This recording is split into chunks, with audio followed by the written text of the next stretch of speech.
appreciate you coming out of hiding in the bunker long enough to describe to us why you decided, even after being voted in as a Donald Trump elector, you've decided not to do so. Yeah, well, okay. So first off, when our in the state of Texas, electors are not tied to candidates, right? It's just the party nominee, but there is no laws directing any of us. So that kind of, it's different in different states. Yeah, some are binding, some are not. You're not. That's right. Yeah, I'm not. Correct. And at the time of our convention, Trump was likely to be the nominee, but he hadn't sealed the deal. Ted Cruz was still in. There was still a couple of candidates that were still viable. Nevertheless, there was a pledge, and people elected me on the basis that I was going to, the assumption that I was going to vote for Donald Trump.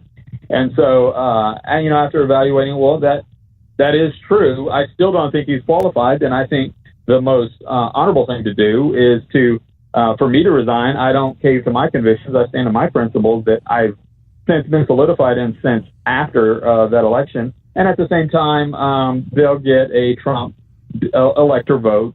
Texas will still be sure. But this is kind of a fundamental argument that we've had about a representative republic since the beginning of it is, look, you are a messenger. You are carrying the message from Texas to Washington, D.C. This is how we used to do it, obviously. And they gave you from the second Tuesday in November into December to make your way. And then you would represent your district, your constituency, and you would do either what they say or what you thought. So you come down on the side of the fence as like, well, I'll determine in my heart and mind what is best for the people that already elected me. How do you reconcile that?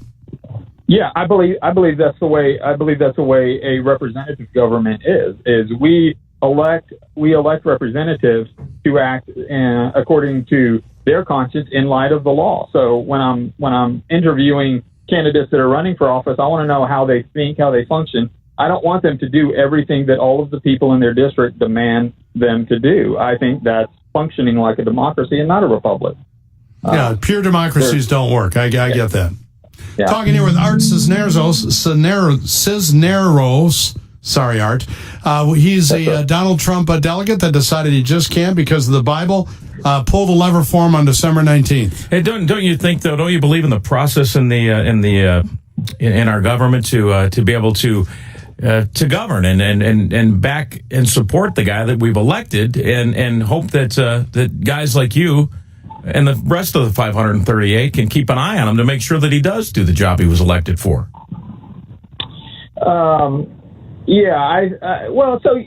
Yes, but I think that we elect them. The problem is we understand how presidential elections work much differently than the way they did. So we haven't elected them, right? We've elected a slate of electors. We elect him on December 19th.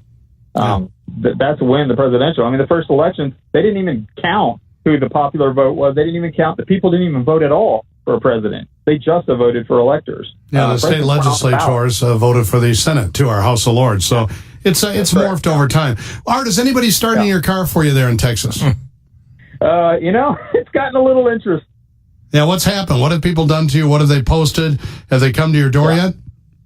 They haven't come to my door yet. They've it's all been phone calls, emails. I've got a bunch of letters, but nobody's made it to the door yet. But in the state of Texas, we're grateful for the ability to conceal carry and open carry. So there's always that. Your family's okay with this decision?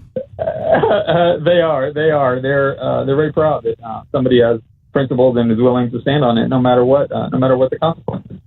Well, Art, thanks for your time this morning. Much appreciated. Good luck, sir. You're welcome. Thank you. Take care. There goes Art.